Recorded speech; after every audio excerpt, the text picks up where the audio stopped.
You would think that Star Wars and Lucasfilm have plenty of problems, they don't need to make any new ones.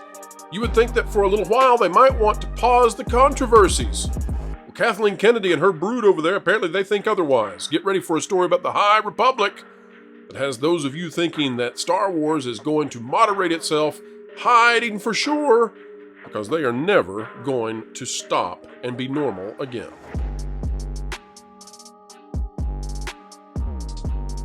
Hello folks, welcome back to the Pro Channel.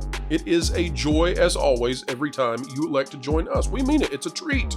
We love doing this. We love helping keep you ahead of the culture curve. What a team we have behind us that helps make that possible. And folks, we've got a story for you today. This brought to my attention by said team, and that is that Lucasfilm has decided they're going to step back into the kitchen again, stir up some real controversy by taking a position on pronoun policies at a time when Star Wars frankly doesn't need any controversy.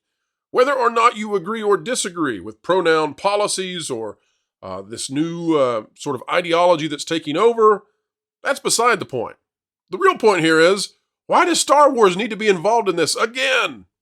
Let's bring on the panel right now. They'll tell you why.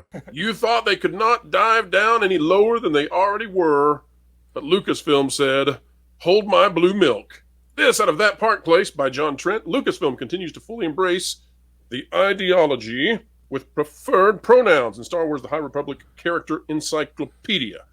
As we read this article, here's what I would remind folks of. There's a story that I think sits on top of this story. We can read this story just directly as just another piece of news. Or we can read this and say to ourselves in a sort of meta-analysis, did Star Wars really need to step back into controversy? And for those out there who might think this is completely non-controversial, think about it this way. Is this another piece of news that Star Wars needs to be out there right now, or should they be focusing on about 10,000 other things first? I'll just say that. The demise of Lucasfilm and Star Wars continues as the company continues to fully embrace a particular ideology by sharing characters' preferred pronouns in their Star Wars: The High Republic character encyclopedia.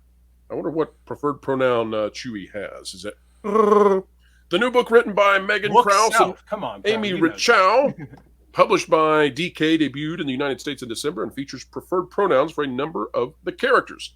Every single character featured in the encyclopedia has their pronouns listed on their entry. You can see the entry for Porter Ingle below, where pronouns is the first identifier listed. And so here it is. Here's one of these characters of the High Republic, Porter Ingle, the Blade of Bartada. And it says pronouns, he, him. It's the very first thing. It's more important than the species. By the way, wouldn't you think that in a galaxy far, far away, there would be far more pronouns than what we have here, even if that is possible? Wouldn't you think that there are all these species that have so many different genders and sexes and things we can't even wrap our brains around and probably don't want to, lest we get deep down into the weird land of the dark web? And yet, Star Wars must be conformed. It must be wrapped around the politics of today. Now, again, folks, we can go into this and we can make that be the news, right? We can talk about just this and this alone. But the bigger story, I think, and you can see it's over and over and over, the bigger story, I think, is why? Why does Lucasfilm do this? Why do they need this right now? What is the point in putting themselves back into this situation? Or is this actually less controversial than the Rey movie stuff? And maybe this is a better thing for them to be in the news cycle about. For that analysis, we turn to the panel now. Guys, are you ever shocked that Lucasfilm continues to put themselves into unnecessary controversy where if they would just stay out of it, they could kind of go under the radar for a while? They are in our own rock, our own hard place situation with this thing, and here's what I mean. Yeah. Remember my magic words, guys. I say it all the time to the point where it kind of becomes a cliche, but lead time. Somebody decided to do this not yesterday, not the day before yesterday, but long ago in a galaxy far, far away from reality. And right now, A, is a terrible time to stir up controversy again with all of the earnings and stockholders and everything else going on. But B, God, it's finished. Put it out. We might make some money. Please, let's sell anything we've got. Go ahead and get it out there. By the way, you said this is for the U.S. market? So Oh, why do they put their height in meters first and then only as an afterthought feet and inches? Uh, Here's another thing to think about, It's Lou. probably for Europe too. Wonder why this doesn't typically get translated the same way into Movie China.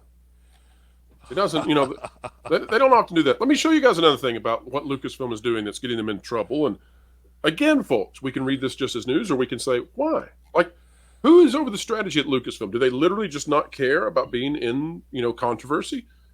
The encyclopedia came out just a month after Lucasfilm introduced a non-binary character in their Disney Junior series, Star Wars Young Jedi Adventures. In the episode titled Clash, the show's main character, Kai, is introduced to a rival character named Jovi Resmia by Master Zia. When Master Zia introduces Jovi, she says, "Today I'd like you to train with Jovi. They'll give you a different kind of challenge." Yeah, well, I bet they'll give him a different kind of challenge. So, guys, what do you think? Should Lucasfilm should they continue down this path? Is this a nothing burger, or do you think that it's just another indication that Disney and Star Wars want to be in the center of divisiveness? So on my take, I'm a little with Lou here. I definitely think this was probably in production for a long time. They said, you know what, just throw it out there. We'll get some money. But I also think that at this point, it's the fact that the pronouns are like the first thing. That's so weird to me. Like, where's the species or the name or the anything else, right? Like, okay, name's there in highlights, but you know what I mean? Like, every other descriptor is more important than that, right? So to me, this honestly feels like, when I read this, when I look at all this, I feel like this is them going, like they're self-imploding on purpose. Essentially, they're going, oh, they're not going to like it anyway, so forget it. Let's just do whatever we want. Payoff be damned, essentially. And so they even more than that, we love Spencer. pronouns. We love this, so they overload it. Hit you. It's daring us to complain about it. It's saying we're right. The world is wrong. We're going to change the world, and if you don't like it, you can go do something. Right, and Lou, that's why we're covering it the way we are. Because when I look at this stuff at this point, I just yawn. But it's the meta-analysis, I think, is where we can find the interesting nature of the story, which is why. Like, why does Disney continue to put itself in this position? So, Culture, just out of curiosity, what gender do you think Geode might be? Granite/Slate. Granite/Slate. You're I'll take taking that. him for granite? I mean, Geode is obviously a boy's name.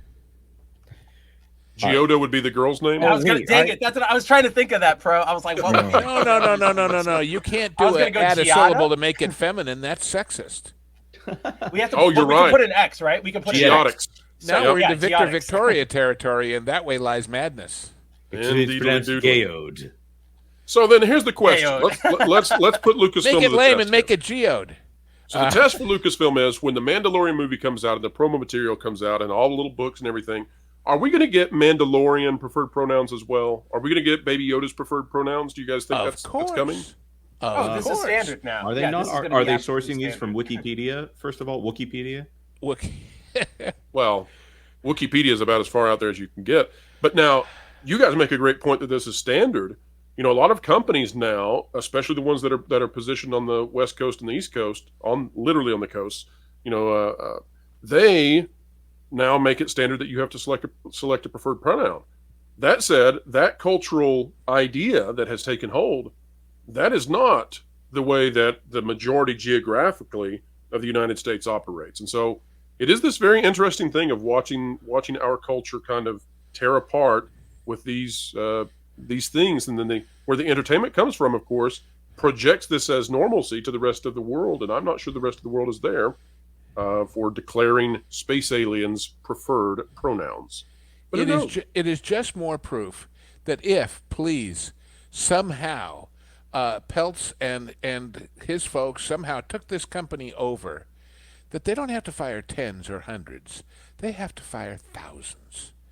Because these people are so built into the system at Disney now in all its various brands, with all those HR things that we read about from the guys, Alan and Chris.